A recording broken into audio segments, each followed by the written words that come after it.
Whew. Shalom, Israel. Good morning. Good morning, good morning. See this pretty little lake here? I turn this phone around. Sun's a little bright. Lake's, well, a little lake. It's a little pond. It's pretty cool. It's not something we usually get to,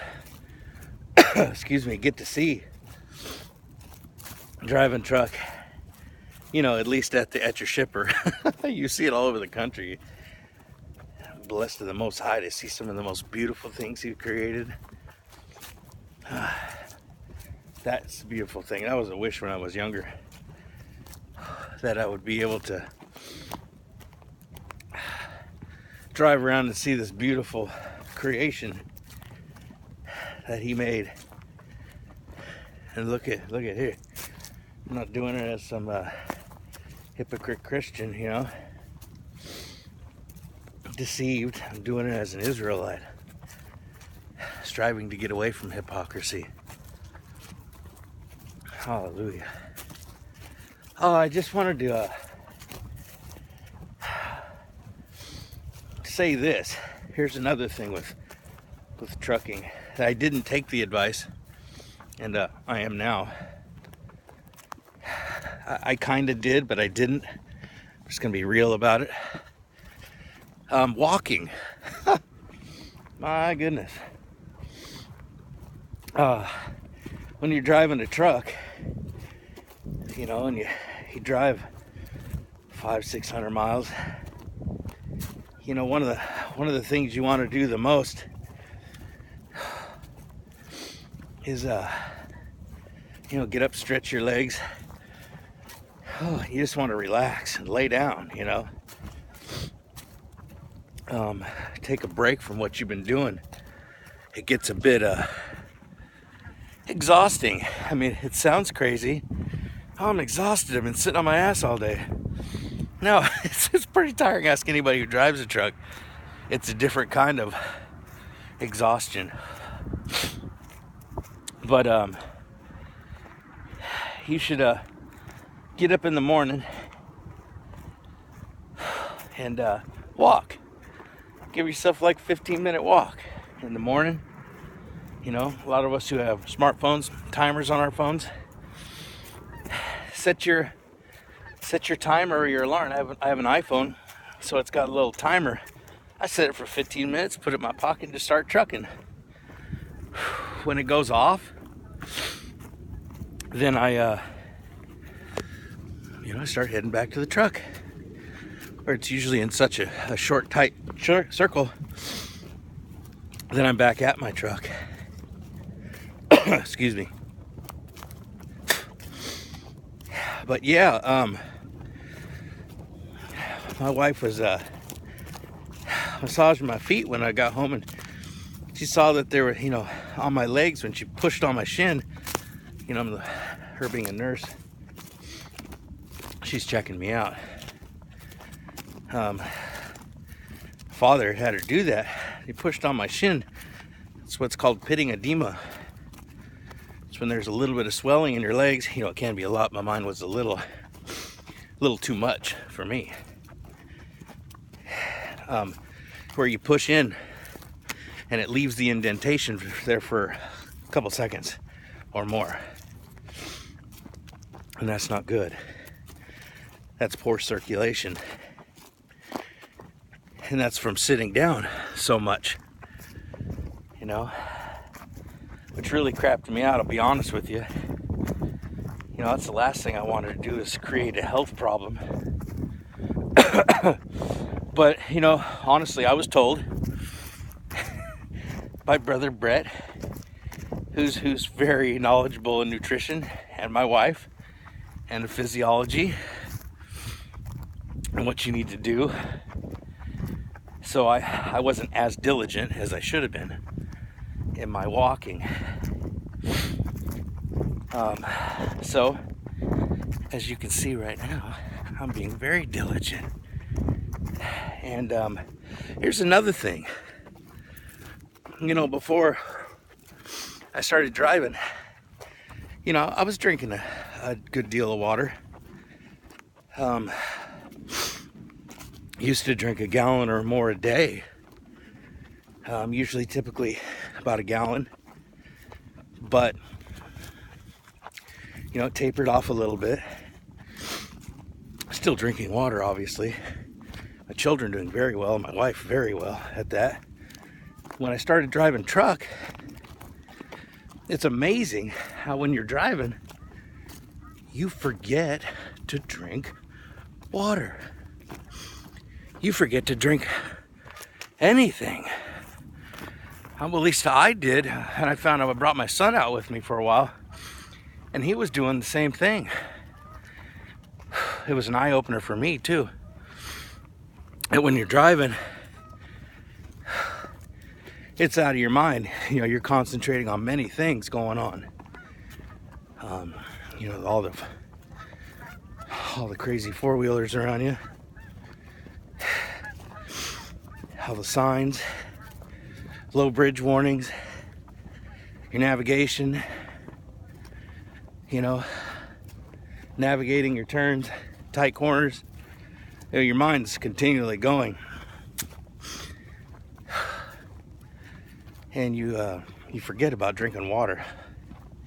I'm not meaning to make this a real lengthy video here, but you got to drink water. Drink lots of it. I recommend buy yourself one of those nice little glass ones. I forget what they're called. You know, the nice cool looking tall ones with the big gray lid. They fit really good in your let me move the camera, it's blinding you with the sun. Sorry about that, Israel. It fits really good in your holder. You drink like 3 of those, and that's almost a gallon right there. And to me, out of a smaller container, it's easier to drink more water. It's a mental thing, I'm sure. You know how we are. Mental. No pun intended. Yeah, so, you know, have one of those. I have a gallon sitting next to me in the truck. And that's what I used to drink off of. But now I drink off of a smaller one. And it tends to be a lot easier to drink, you know, a larger quantity of water. And remember it too, it's right there in front of you. Sounds crazy, sounds like something simple. Well, brother, I've been drinking water. It's an easy thing. Once you start driving, it's not. Like I said, my son was doing the same thing. It wasn't just me. So there it is. Do like Pastor's been telling us for a long time. Drink water.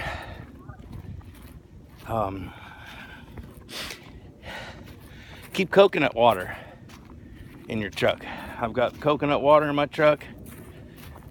I got the water in my truck. I used to have a little thing of pink salt right there that I'd put in the water. You know, trying to just do everything Pastor's been telling us. You know, he doesn't just talk to hear himself talk. And I try and take great heed to what he says. And this, you know, striving to do that because we're so ignorant, we're so hard-headed. I'm so hard-headed. I don't like that about myself, and I know you don't either. We're Israel. You know, we know what the Father said about us. We know our wicked little hearts. I hate it. I hate this flesh. I can't stand it. I love myself, as the Word would say. You know, because I'm wonderfully and fearfully created. You know, I'm the apple of his eye. How could I hate something that he thinks is beautiful and he loves dearly? How wicked is that? Especially if it's my brother. If you look at your brother and you got problems with him, you're the problem. Because Yah loves him. You remember the Most High speaking through our pastor telling us that? How can you despise something that I love? How can you hate something that I cherish? Who the hell are you? That's some serious talk right there, I'm telling you. When you look at your brother, you should see the Most High. You should see his choice and love it.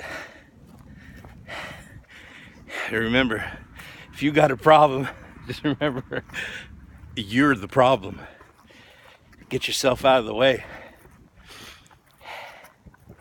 Pastor told us in the dining hall, he said, this year, die to yourself. You should be doing it already, but I know how jacked up we are, Israel. Die to yourself. Die to yourself.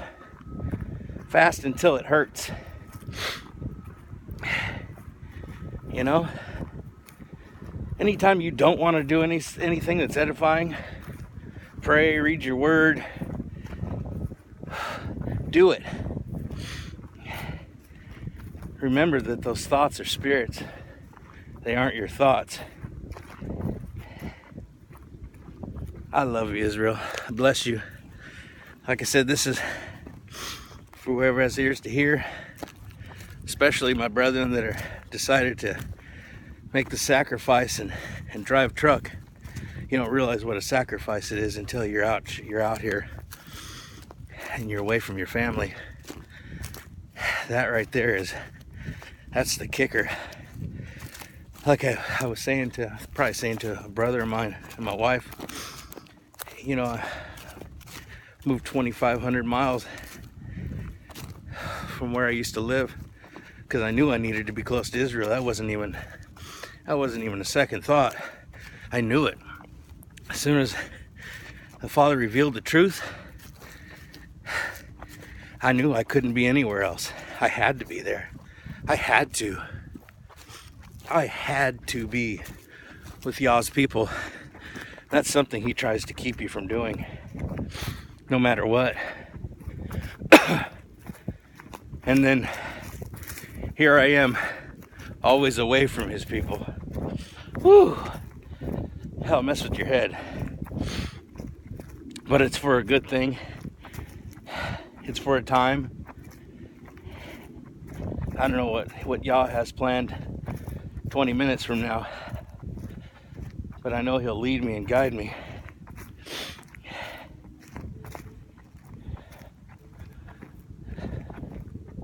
Well, I hope something I said helped somebody or ministered to you, or maybe you just want to see your brother. I like seeing you guys too. It makes me smile, especially when I see I'm watching Shabbat service. I see my brethren jumping around praising Yahweh. Woo! I love that. Because you can believe you me. I am too. My curtains are pulled. I'm rocking that trailer. Loving it. Glory to the King. Sometimes I got to hold on to something while I'm doing it because I'm going to fall down and hurt myself. Oh, bless you, Israel. Hallelujah. Keep serving Yah. Strive to serve Him. Just do what He says. Just be obedient. That's it. It's easy, just like our earthly Father. If you love Him, you just do what He says. And if you do what He says, you know, you'd be all right. You'd be all right. Bless you, Israel. I love you. Shalom, shalom.